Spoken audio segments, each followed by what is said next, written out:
The newly appointed advisor to the president on media, Mr. Femi Adesina, has met with members of his constituency to solicit their cooperation in conveying President Muhammadu Buhari's good intention in bringing genuine change to the country.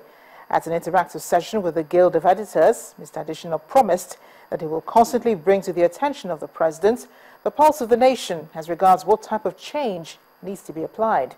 Our correspondent, Olu Phillips, tells us more. Editors and senior gatekeepers from Nigerian media exchanging pleasantries. And while that is happening, one of their own, who has gone to serve at the presidency, joins them. Mr. Femi Adesina, advisor to the president on media, has not had the opportunity to interact with his colleagues since joining the presidency. Being one of those considered to be close to Mr. President and who work with him daily, it was an opportunity for him to answer some questions.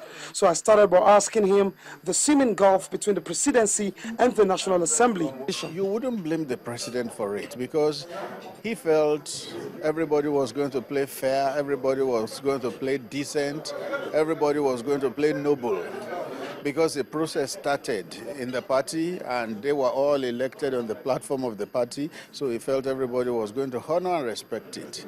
But when it turned the other way, it was quite surprising to him, and I believe he was also quite disappointed at the outcome. But things are unraveling. This time last week, we wouldn't have known that it will all be resolved at the House of Reps. It has now been resolved. I guess eventually at the Senate, peace will also... On whether Mr. President's U.S. trip was just another, here is what he had to say. The president met with American president, he met with the vice president, he met with the Secretary of State, he met with the Secretary of Commerce, he met with the Attorney General, he met with the Secretary of Defense. How many leaders have that privilege? Our leader had it. He met with all those people and there were bilateral discussions. And those discussions will mature. They will mature, and then you will see the fruits coming. He met at a time with over 200 businessmen because the Secretary of Commerce hosted him to a dinner. The benefits of that will come. He met with a group that was going to bring up over $2 billion into the Nigerian economy in the area of power and agric. The Attorney General met with the Nigerian team, and the Attorney General promised that the U.S. will help Nigeria recover looted funds, not only in the United States of America, but in U.S. jurisdictions. I think that's very wide. For the mantra change on which wings the president rode to power, Mr. Femi maintained that the change will come, hinging seriously on the basis that the personality in question has an integrity to protect. However slow, as variously now described, he says, though slowly but surely, change will come. Olu Phillips, Channels Television News. Should the United Kingdom pay compensation to its former colonies for the cruelties of imperial rule committed 200 years ago? That debate has raged on for many years now and was recently brought to the fore at the commemoration of Emancipation Day in the UK. Emancipation Day celebrates the abolition of slavery and the freedom from enslavement of millions of Africans by the United Kingdom and the Americas. Karen Chambers reports from the Solidarity March in London. Brothers and sisters, we are moving forward, we're not going backward.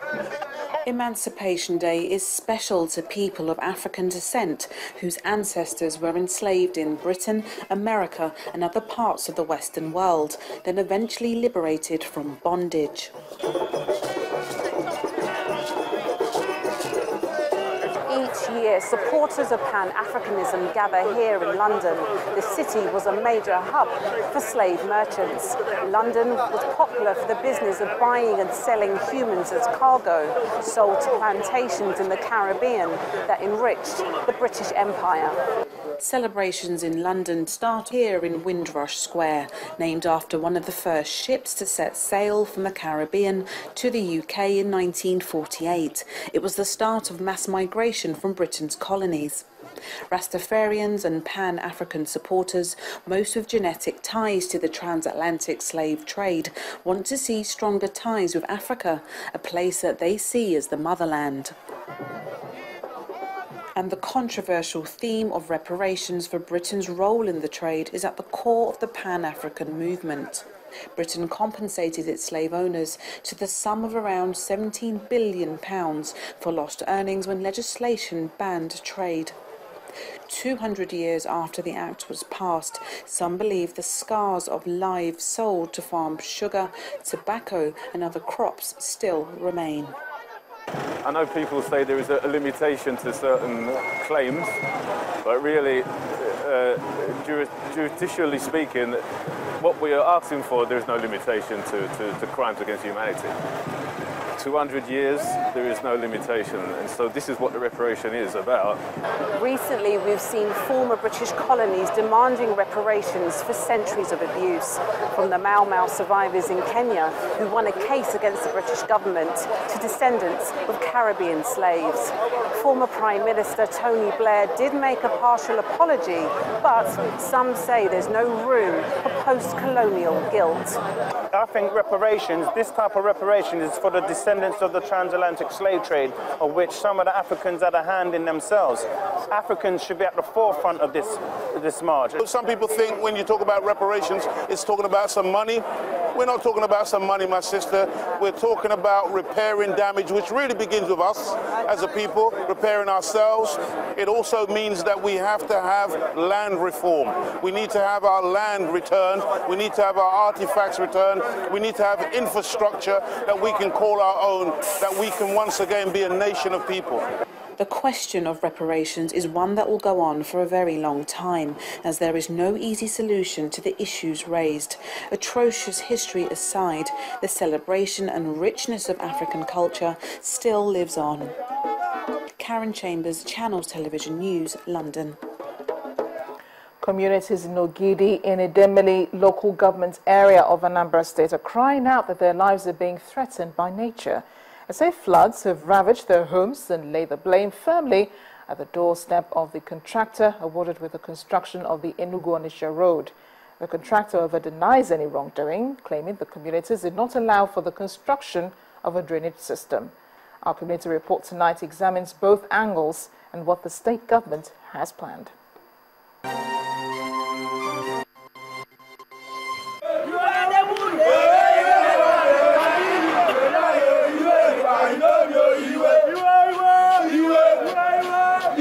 Desperate times calls for desperate measures, and these people are certainly feeling the pinch. They are crying out against extinction. The story starts with an applauded effort by the state government to award a contract for the construction of the Enugu-Onitsha road, a project the residents say is now threatening their lives. I don't even know how the thing take happen, because we was here inside kitchen. The thing take first come. My room, I didn't carry anything.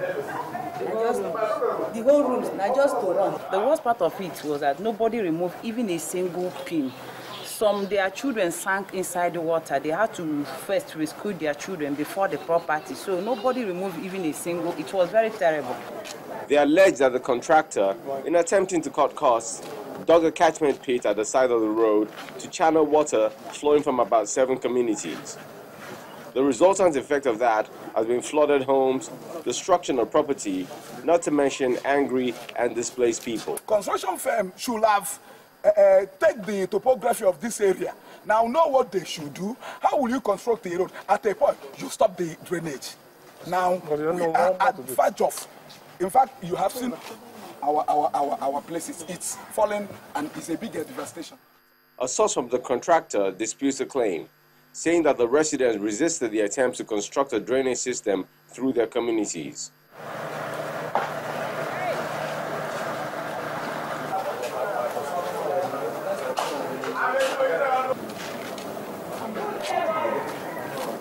To make matters worse, erosion has added its voice to the already pathetic situation. And the communities are not just crying out for help, they're asking that the contractor be penalized. My train my children. All of them are out. We are not there again. So we are begging this government of Anambra State to come and help us. To come and help us. The state governor, Willie Obiano, has swung into action and has assured that the matter is being treated as top priority. We've commissioned one of the foreign contractors working with us to see how best they can do a channel that can take most of that water to the nearest river. The bill they got me was quite big, 3 billion naira, to be able to do that. But we are looking at other options, and very soon we'll address that. If a thing is worth doing, it is worth doing well.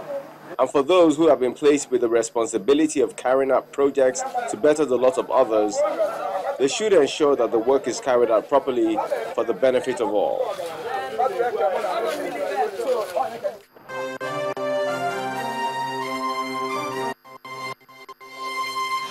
In a bid to recover the over 23 billion naira duty owed the federal government on importation in excess of 750,000 metric tons of rice, the Nigerian Customs Service has sealed off on debtor companies in Lagos. The Customs Service explains that all negotiable actions to recover the duty from the 4 debtor companies have so far failed. The Customs Management has assured that the agency will recover all the outstanding payments, even if it means going to court.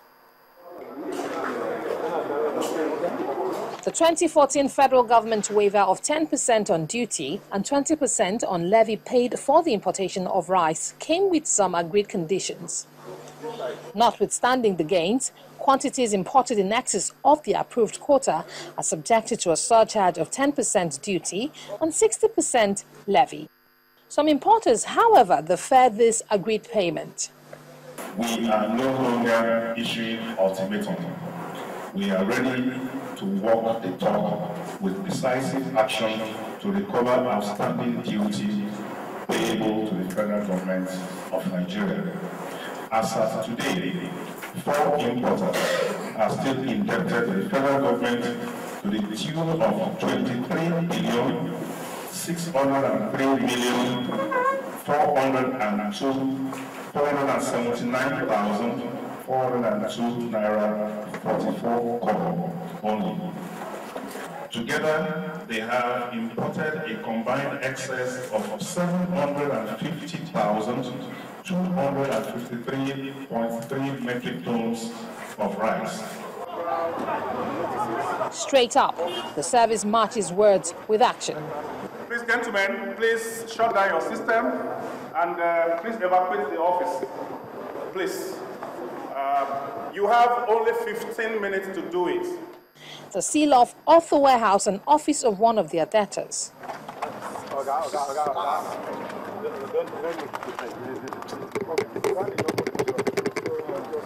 We will not allow discharge of their imports in any of our ports. 3, the importers and their sister or associated companies are blocked from customs NCIS system, thus denying them access to make declarations. No doubt, this concession on rice, a staple for Nigerian homes, has eased rice importation, created employment, and much more. It is, however, important for government to do more for rice farmers to minimize importation in Nigeria. When the news at 10 returns, traders in Alade markets in Lagos beg the state government to allow them remain at their present location. That's in a moment. Please join us again.